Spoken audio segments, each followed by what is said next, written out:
the station covering all of the DMV. This is DC News Now. It was like, give me your dog or I'm gonna kill you. A broad daylight dog napping, a French bulldog stolen mere months after the puppy's owner lost her dog in a flood. Her plea tonight in the latest from police. And the wave of crime, at least 250 people now killed this year in DC, where the violence erupted overnight. And heading home, the Thanksgiving travel rush, where tens of thousands are landing on the runway after family feasts. And a DMV weather alert day coming up for Tuesday for winds and wind chill. We'll talk about it, show it to you, and give you the chilling facts coming up. And good evening. Thank you for joining us for DC News Now at 9. I'm Ben Dennis. We begin with breaking news out of Northwest Washington near the National Zoo. Frightening moments tonight for tenants inside an apartment building as they dealt with a threat from what's known as the silent killer. DC firefighters found high levels of carbon monoxide late this afternoon in the pool area at the Kennedy Warren Apartments along Connecticut Avenue. We're told chemicals had been improperly mixed. Firefighters treated 6 people on scene, but nobody had to be taken to the hospital. Firefighters said that incidents like this should serve as a reminder to get a carbon monoxide detector. The symptoms usually start out with a headache, with nausea, dizziness, confusion, vomiting. Eventually, you will lose consciousness and it will kill you. Thankfully, that was not the result tonight. Firefighters remind you to have a carbon monoxide detector, especially when you use your heater during winter. DC police say that a teenage boy was shot on V Street in Northwest today. While officials say it happened around 3:15 this afternoon, that investigation is ongoing. The boy was sent to a hospital with non-life-threatening injuries. We'll keep you updated. And a dog napping that happened in broad daylight. A woman's young French bulldog stolen from her arms outside of her home, and just months after she says her previous dog drowned in that district dog's daycare flood back in August that killed 10 dogs. Here's that missing dog, 6-month-old French bulldog named Hendrix, brown and white coloring, snatched from the arms of his owner. According to police, this happened just after 4 o'clock yesterday afternoon. Tiffany Worthy went up her building steps. She was punching in her access code to her home. That's when a suspect who appeared to have a taser said, quote, "Give me your dog or I'm going to kill you." She handed over her dog before the suspect went into that black Nissan sedan right there with tinted windows and paper tags. It headed east on Monroe Street. Worthy explains the vulnerability she felt just feet from the safety of her home, now wanting little Hendrix to come home safe. It was like, give me your dog or I'm gonna kill you. Felt hopeless. I was just shocked that this happened. I felt like I'm very cautious. I walk him in the daytime where there's cameras, and hopefully we can get him back soon. Again, this is the suspect's photo on the left. Anybody who can identify them or has knowledge of that crime or knows where the French bulldog is should not step in. Rather, call police at the number below or text a tip to DC's police tip line 50411. Back to the district, at least 5 violent crimes between 9 p.m. to 2 a.m. overnight, including 1 homicide. But first, a mass shooting. 4 people shot in Northwest near 7th and Q Streets. DC police say a shooting in the Shaw neighborhood there happened around 2:15 this morning. Police say 2 of those victims are women sent to the hospital. 2 other victims, men who showed up to the hospital on their own, all reportedly conscious and breathing. Turn back the clock in Northeast just after 9 p.m. last night. Police say a man was shot dead on Benning Road near 17th Street. The man reportedly shot several times on scene. He died at the hospital. DC has now seen at least 250 homicides this year, according to police data. It's a grim milestone reached over the Thanksgiving holiday weekend. And of course, people are making their way home in droves after the long Thanksgiving holiday. Roads and airports are busy with plenty of families returning back to their homes from time with their loved ones. While TSA agents tell us that traffic slowed down plenty this evening, this morning was a completely different story. Both the departure and arrivals at DCA Reagan National looked like parking lots as people were dropped off or picked up by friends and loved ones. The website FlightAware recorded close to 100 delays today, but no cancellations there. At Dulles, around 70 delays, 1 cancellation, no cancellations, and 134 delays at BWI. However, no complaints from passengers that we talked to earlier.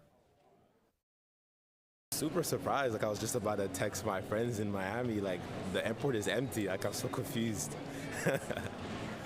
But yeah, I just need to get through it, definitely. The TSA predicts it will screen close to 3 million passengers nationwide before the end of the day, and that'll likely make it the busiest travel day of the year. Busy on the road, busy in the sky, and busy in our weather center. Scott Sumner is tracking it all, including some bone-chilling cold come Tuesday. Yeah, exactly. We're just going to be tipping the iceberg here, no pun intended, as we go throughout the day tomorrow, and then we really feel the bulk of the cold air. That little bit of Arctic Express come on in for Tuesday. But this is what it's looking like overnight tonight into your Monday. You can see the numbers here floating down to around the upper 30 mark, so just a little bit warmer than what we had last night in the district and elsewhere, and then recurving right back up into the middle 40s by mid-morning on your Monday. And with regards to the rain aspect of it, hey, like I said, around 6 o'clock, around 10, 11 o'clock, even the midnight hour, those showers will be moving out. And sure enough, what has come to fruition? The showers continue to move up in towards Pennsylvania and New Jersey. There are just a couple of lingering little spot showers here along I-95 and a little bit around the Hagerstown and east of Hagerstown vicinity in Washington County. But other than that, it's been pretty quiet. And on cue, the forecast models were good with precip amounts so far, about a quarter of an inch or less across the region. So we have, again, just a few more showers tonight, but then we'll have some mountain snows on Monday. It'll be windy. And then that weather-worn day on Tuesday. Let's kick it in. We'll break that down for wind chills coming up. To cover, thank you, Scott. Turning now to the Middle East, we're tracking the latest developments in the Israel-Hamas war. President Biden confirmed today that a 4-year-old American girl is among the latest group of hostages released by Hamas. Abigail Eden. She now marks the first American to be freed by Hamas since those swaps started just 3 days ago. In all, 9 children were part of the most recent group of 13 hostages who were released. Meantime, Israel agreed to release 39 Palestinian prisoners in that swap. A 4th exchange is expected tomorrow, the last day of that initial ceasefire agreement. Back here in the district, residents have a chance to voice opinions this week on 2 pieces of legislation. One that may provide free meals for nearly all students, and a graduation requirement that students apply for federal student aid toward college. DC News Now's Tosin Fakile reports from the studio how you can get in on that debate.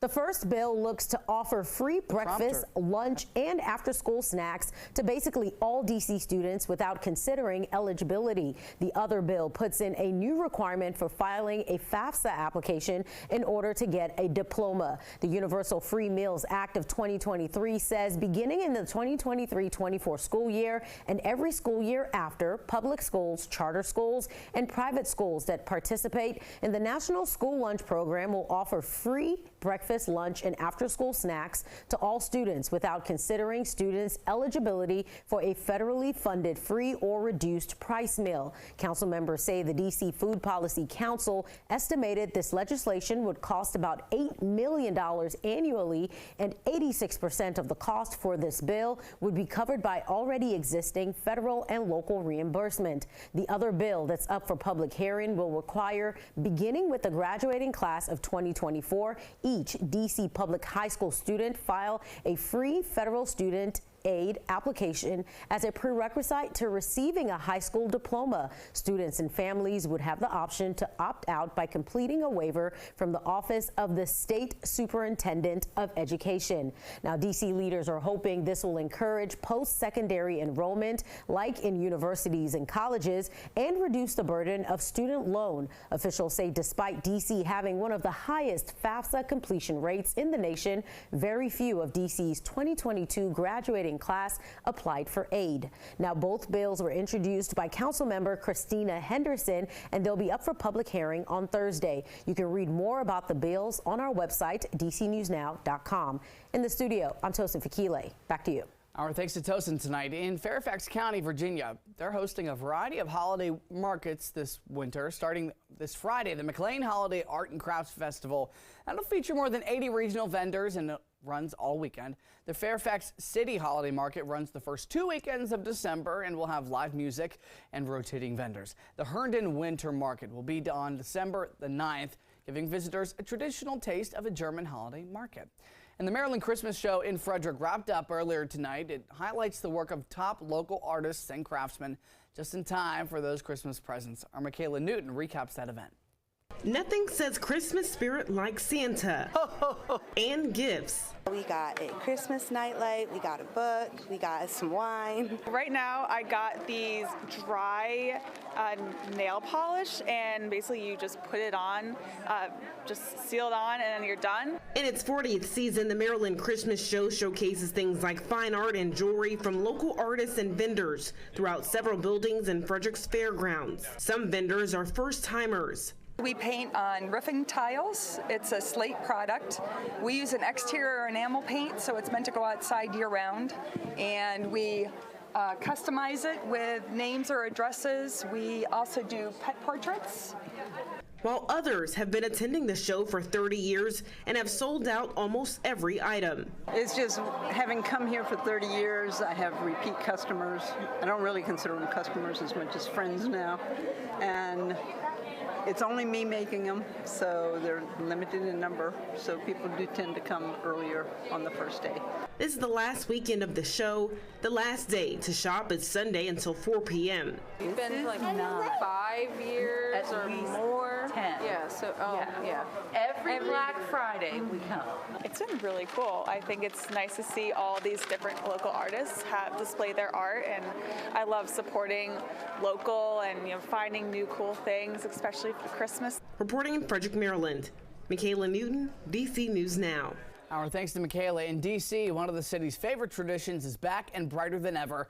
The National Zoo's Zoo Lights has returned for the 15th year. The Winter Wonderland is lit by more than 500,000 LED lights and highlights rainforest, grassland, desert, ocean, and polar habits. If you plan on getting in those sites, here's what you need to know. Zoo Lights is open every Friday through Sunday until December the 38th. But in the last week of December, it's open Tuesday through Saturday. New for this year, it's not free. Paid tickets are required. They're $6 each for ages 2 and up. Doors open at 5 p.m.